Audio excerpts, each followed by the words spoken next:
33.3 presenta.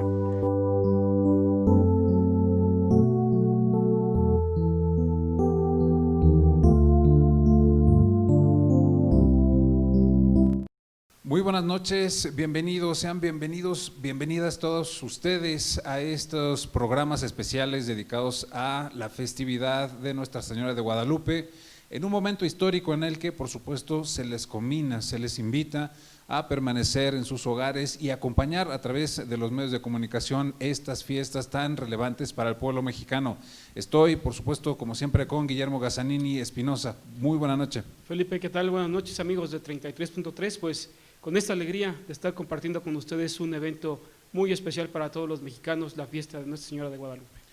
Y como invitado especial tenemos al doctor Arturo Rocha Cortés. Él es doctor en filosofía, es especialista en la simbología de Nuestra Señora de Guadalupe, es conferencista, escritor, secretario del Colegio de Estudios Guadalupanos. Bienvenido, doctor, muy buena noche, muchísimas gracias por acompañarnos.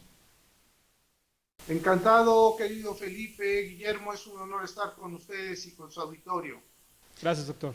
Doctor, para abrir un poco boca antes de entrar en materia, doctor, personalmente, desde el corazón, ¿cuál es tu relación con la Virgen de Guadalupe? ¿Cómo es tu expresión devocional tuya, de tu familia, de tus seres queridos en esta, como siempre, para esta fiesta, compartirlo con nuestra gente que nos está escuchando?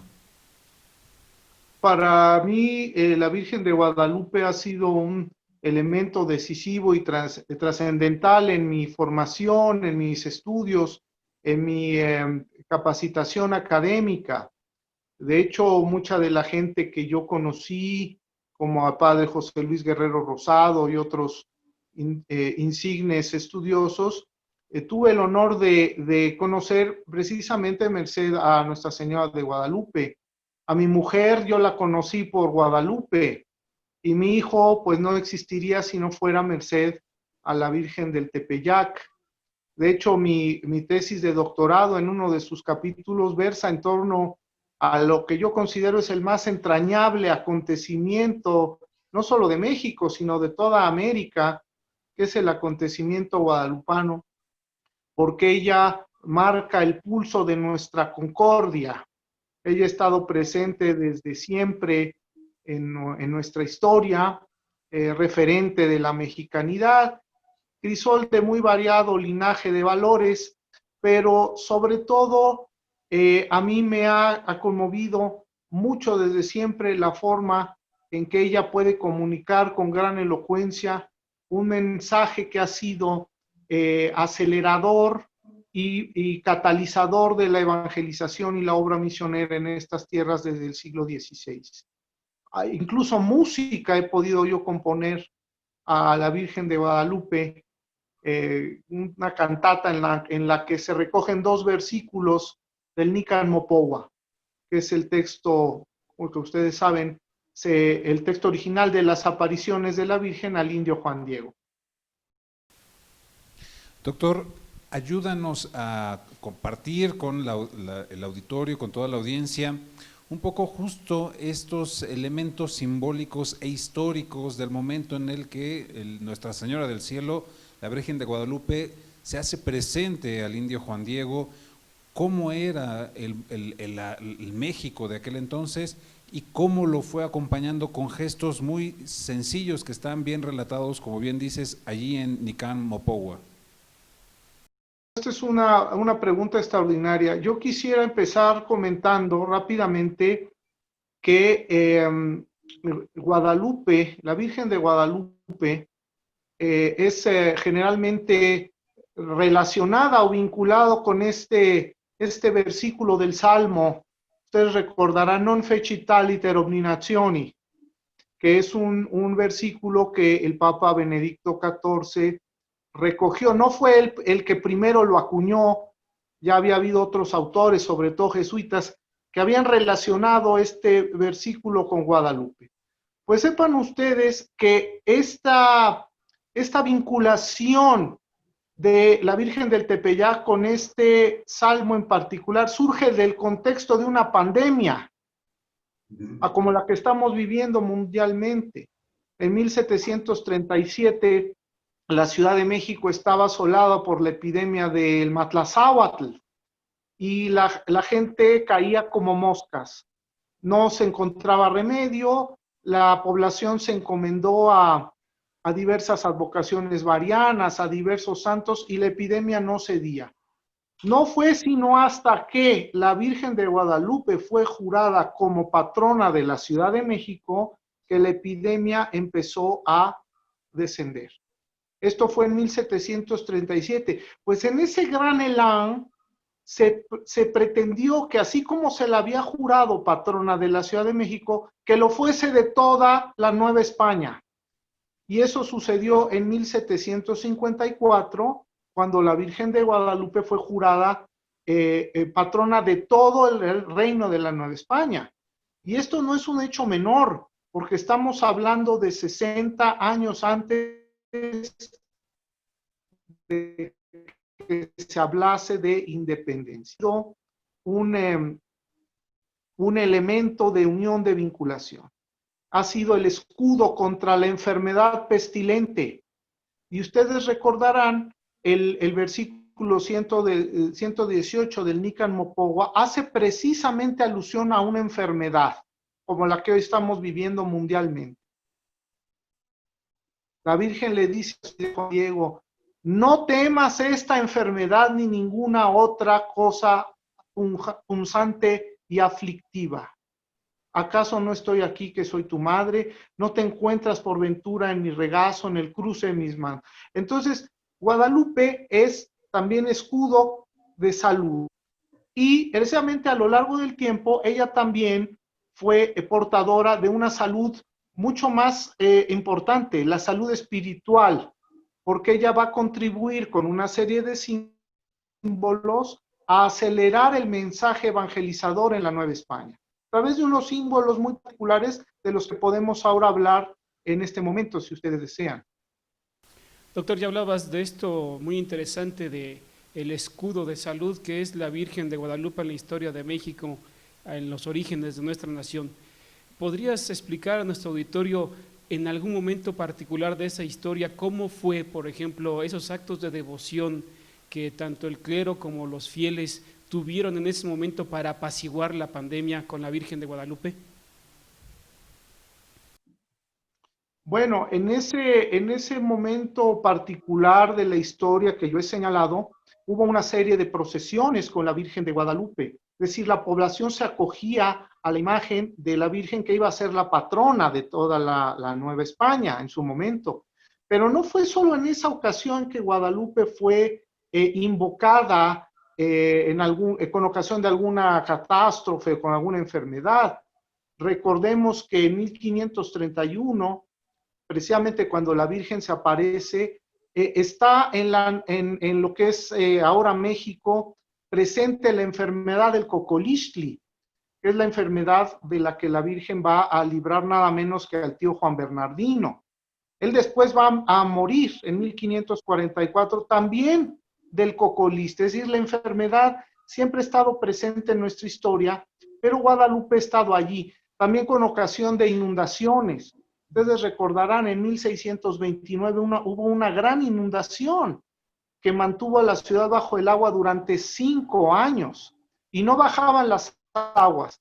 Así que se decidió llevar a la Virgen de Guadalupe del Tepeyac, nada menos que a la Catedral Metropolitana, y precisamente tras esta reacción de toda la población, por supuesto alentada por el clero, es que una desgracia, como puede ser una terrible inundación, empieza a ceder. Entonces, Guadalupe siempre ha sido un escudo protector, ¿verdad? Ha comunicado la salud, no por su entera virtud, sino por virtud de su hijo que palpita en su vientre virginal y que podemos reconocer, aunque sutilmente, en el propio ayate de Juan Diego. Justamente en esto, doctor, también acompáñanos en esta descripción de los elementos, de los símbolos de la Virgen de Guadalupe y cómo están conectados a la realidad de los fieles mexicanos, a la historia misma de esta patria y cómo han acompañado a las familias, a las personas en las necesidades que siempre le han llevado y siempre le han compartido a su casa, el Tepeyac. Es muy importante porque la Virgen de Guadalupe en su sagrado original, ante todo, es dos cosas. En primer lugar, es una invitación y es un catalizador. ¿Es una invitación a qué? Es una invitación al banquete del Evangelio, al banquete eucarístico que se empezaría a servir en la mesa de Anáhuac. Se necesitaba una invitación que llevara a la gente precisamente a disfrutar de este banquete y a conocer la buena nueva de nuestro Señor Jesucristo. Pero decía yo, también es un catalizador porque va a acelerar un proceso que de otra forma hubiese tardado mucho más tiempo y hubiese sido más difícil. ¿Cuál es ese proceso? El de la evangelización en México y ulteriormente en América. ¿Cómo lo va a lograr la Virgen de Guadalupe? Precisamente comunicando un mensaje que es cristológico, un mensaje que es cristocéntrico, con unas categorías que son elocuentes, sobre todo a los indígenas, que eran los más necesitados de estos elementos. Así que la Virgen va a presentar una serie de símbolos que le permiten al indígena comprender que es una mujer doncella, porque lleva el cabello suelto. Sin embargo, siendo una mujer doncella, está embarazada, porque lleva un moño, una cinta sobre su vientre grávido. Pero está embarazada de Dios mismo, lo que se puede reconocer en un motivo floral, que es la conocida flor de 4 pétalos, que no es propiamente una flor, sino una fecha calendárica que al indígena le hablaba de la suprema divinidad. Por ejemplo, en esos 3 símbolos nada más, ya tiene el indígena una visión bastante eficaz de un conocimiento difícil de expresar con palabras. Es doncella, pero es doncella embarazada, pero embarazada de Dios, ¿no? En esos 3 símbolos, por ejemplo, tenemos un mensaje muy importante. O también el movimiento unitivo de sus manos. Una mano es blanca y delgada, cuando la otra es gruesa y morena. Ella está con este movimiento unitivo de sus manos, convocando a la unidad y a la reconciliación a 2 pueblos que otrora se odiaban y que eran los componentes raciales del pueblo mestizo. Por eso vemos en Guadalupe un rostro mestizo, un rostro mezclado, ni español ni indígena, que habla de la unidad de estos 2 pueblos, hermanados filialmente en Cristo Jesús. Ahora, doctor, en esta simbología hay también esta inquietud en muchas personas de estos hallazgos sobrenaturales, por ejemplo, en los ojos. Esto que no se puede explicar, que se refleja una corte ahí en los ojos de la Virgen de Guadalupe, e incluso San Juan Diego, que se pretende decir está en sus pupilas. ¿Qué decir de esto, doctor? ¿Y han habido otros descubrimientos que no sepamos después de este hallazgo en la pupila de los ojos? Pero mire, don Guillermo, hay muchos estudios diversos según el interés de los diversos autores. Por ejemplo, esto de los ojos fueron teorías que desarrolló el doctor José Aste Tosman y han sido recientemente puestos en duda por algunos expertos, ¿no? Otros hablan, por ejemplo, de los patrones de las constelaciones del manto. Son cosas que la mayoría de la gente conoce. Pero ¿sabe usted qué, don Guillermo y Felipe? Creo que hay otros símbolos que son mucho más importantes que estos. Infortunadamente hemos insistido en hallazgos científicos o a veces pretendidamente científicos, soslayando muchas veces cosas que son más esenciales y más sustanciales para la transmisión del mensaje cristocéntrico de Guadalupe.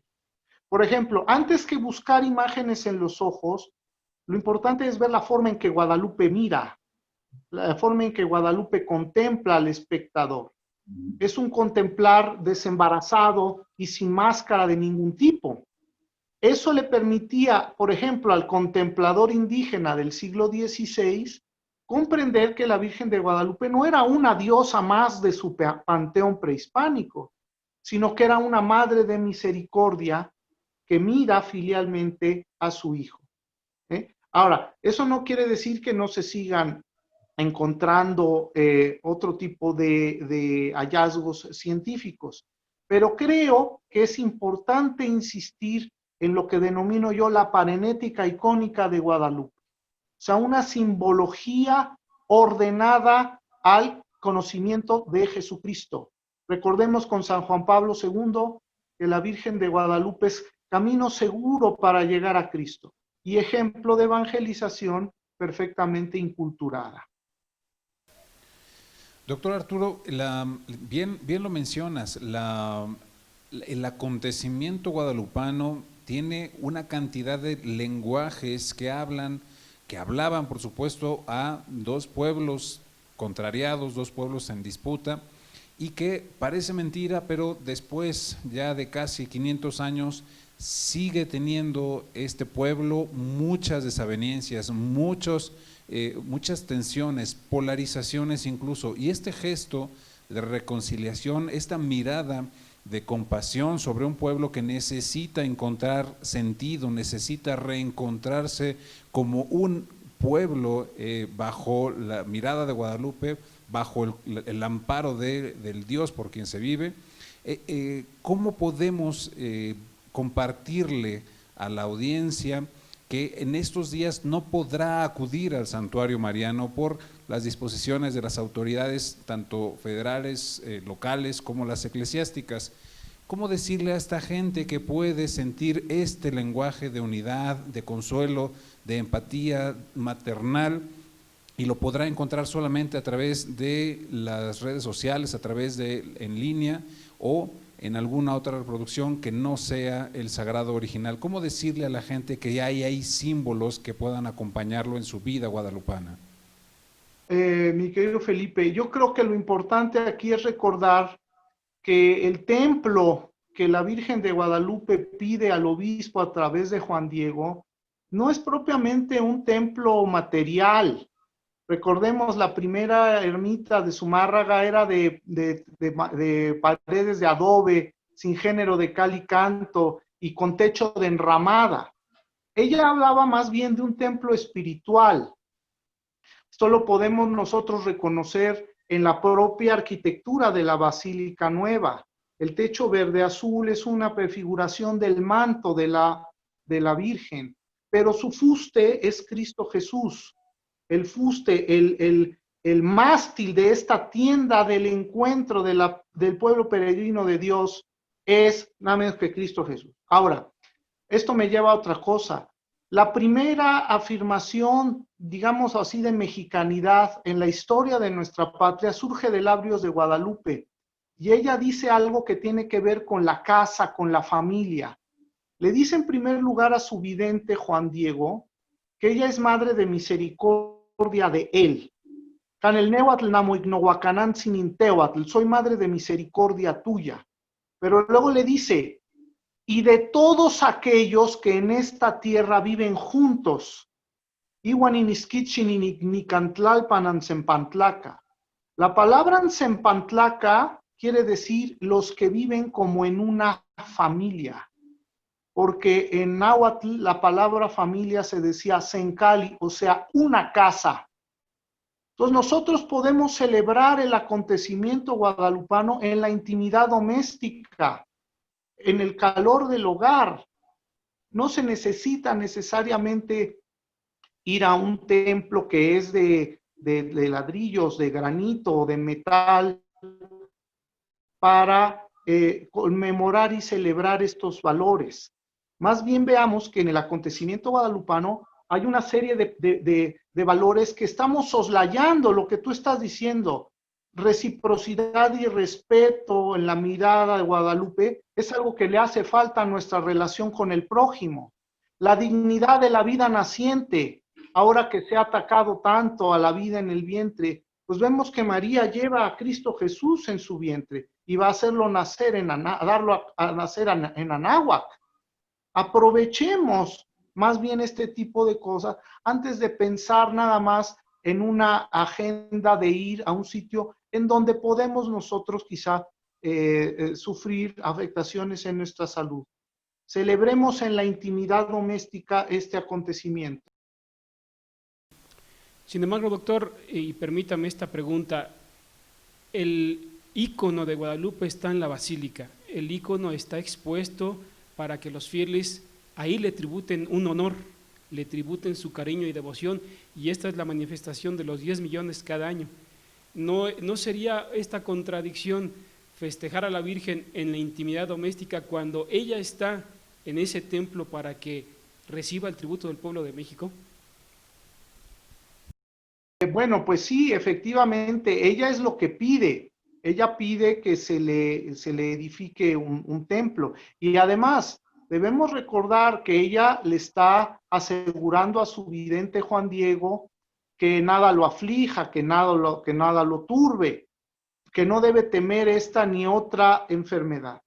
Pero si por alguna razón nosotros no pudiésemos ir a la Basílica de Guadalupe, tenemos esta forma de seguir comulgando en estos valores, en estos principios que se reconocen en el acontecimiento guadalupano. Ya ha pasado antes, ha habido otras epidemias en las que se ha tenido infortunadamente que cerrar el templo.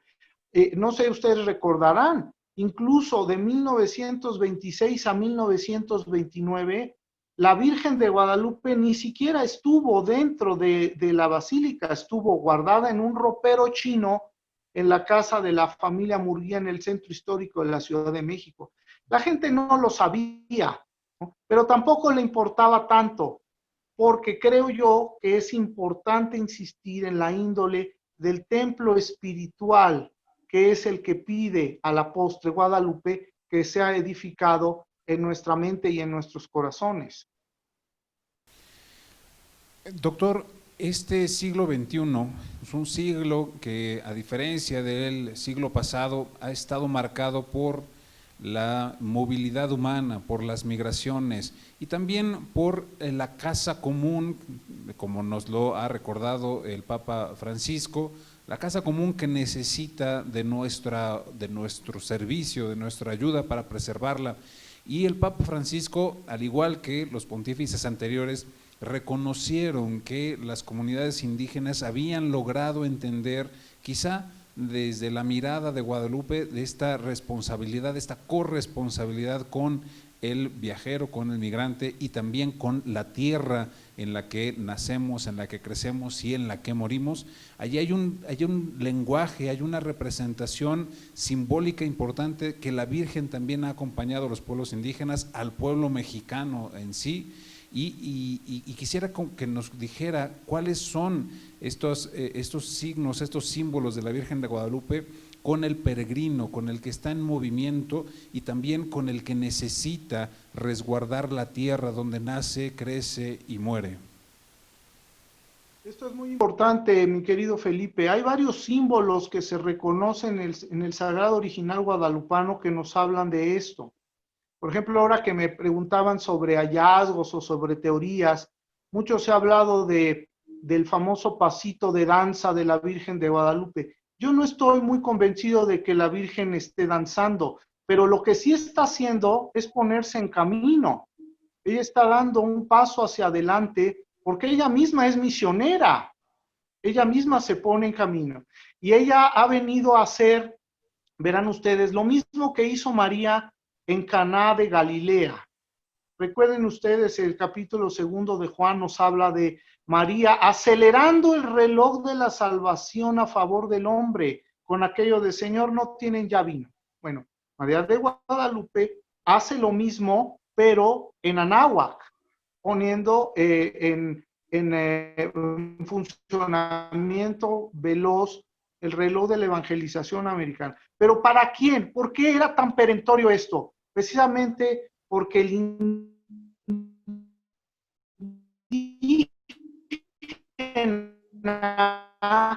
en ese momento, el siglo XVI, había muerto su familia, sus instituciones habían fenecido. Entonces era necesario un mensaje de esperanza. Por eso a los pies del Sagrado Original de Guadalupe vemos un angelito, pero que si ustedes se fijan bien, no es un niñito como en otras representaciones marianas en el occidente europeo. No es un niñito como un querubín, es un adulto pequeño que con una mano está sujetando el manto y con otra mano está sujetando la túnica, como tendiendo un puente de unión entre el cielo, el manto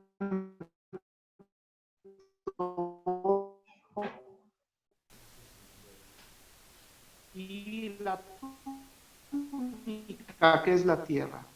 Es un adulto pequeño, otro día juego.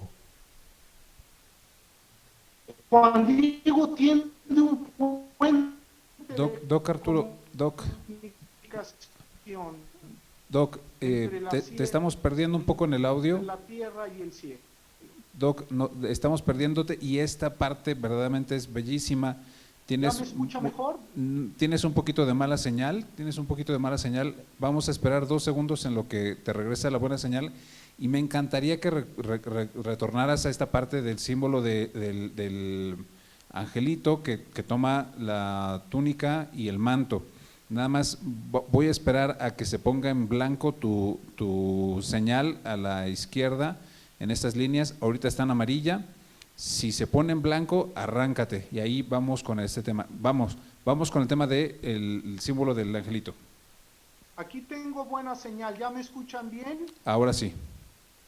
Sí, estaba yo diciendo que en realidad el personaje que hace las veces de Atlante de la Virgen de Guadalupe no es sino un indígena, es el indio Juan Diego, pero le vemos la manera de un adulto pequeño. Tiene incluso entradas de calvicie, porque ahí se reconocen una serie de valores importantes para el indígena, los valores de la humildad. Juan Diego no es santo porque se le haya aparecido la Virgen de Guadalupe, es santo por el heroísmo con el que vivió su vocación de bautizado y por la forma en que vivió muchas de las virtudes morales, la humildad, la docilidad, la obediencia, el respeto, pero sobre todo la religión.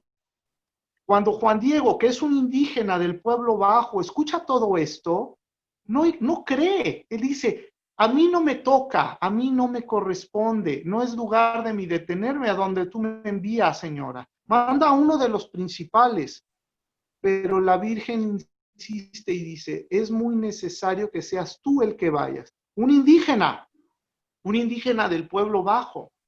No era otra persona. Es decir, el mundo indígena es muy importante para la transmisión de este mensaje. ¿Por qué? Porque en el pueblo indígena, en las etnias en el siglo XVI, podemos reconocer esta humildad de la que nos habla Lucas en el capítulo 1, versículo 52. Exaltó a los humildes. Exaltavit humiles, que es precisamente el nombre que recibió la bula de canonización de Juan Diego. El indígena humilde Juan Diego, que es el digno testigo de estos portentos y el eficaz mensajero de la Virgen. Pues bien, doctor, la verdad podríamos hablar muchísimo de esto. Te agradecemos muchísimo el acompañamiento que nos das, que le das a toda nuestra audiencia en estos días que tenemos que voltear a la Virgen, reflexionar en torno a ella, cómo esta estampa de la bondad de Dios a través de su madre ha regalado un pueblo para que acompañe a esta nación en todas las tribulaciones que ha enfrentado hasta ahora y seguramente las que seguirá enfrentando en el futuro. Doctor Arturo Rocha Cortés, doctor en filosofía, experto en la Virgen de Guadalupe, secretario del Colegio de Estudios Guadalupanos, muchísimas gracias por acompañarnos, Guillermo. Doctor, muchas gracias. Un último mensaje solamente para compartir a nuestra audiencia sobre esta fiesta guadalupana que estamos por vivir nuevamente. Pues ahora que hablabas, recordaba yo a un poeta muy mexicano, muy nuestro, que es Ramón López Velarde, poeta zacatecano del adjetivo insólito. porque él usaba unos adjetivos muy floridos. Él escribió algo muy bonito en uno de sus textos en prosa. Él decía, un día del último febrero, en que con meros ojos de mexicano vi en las naves de Guadalupe arder cera en las manos del peón, cera en las palmas de la viuda vergonzante, cera en las manos del oficinista, cera, en fin, en las manos abigarradas del valle, comprendí que el ánima de la patria es guadalupana. No olvidemos esto, queridos amigos. Ya Carlos de Sigüenza y Góngora había dicho que ella era nuestra regaladísima patriota. Bueno, pues celebremos este acontecimiento, un acontecimiento que nos lleva a Cristo Jesús. Y si en este momento no podemos peregrinar como es tradicional a su casa en Tepeyacac, hagámoslo en la intimidad doméstica y en el calor del fogón de nuestros corazones. Pues muy bien. Muy bien, muchas Muchísimas gracias, gracias, doctor. Que tengas muy buena noche. Guillermo, gracias por este programa especial. Sigan en otros programas especiales para esta fiesta guadalupana del 2020. Que pasen ustedes muy buena noche. Hasta luego, muy buenas noches.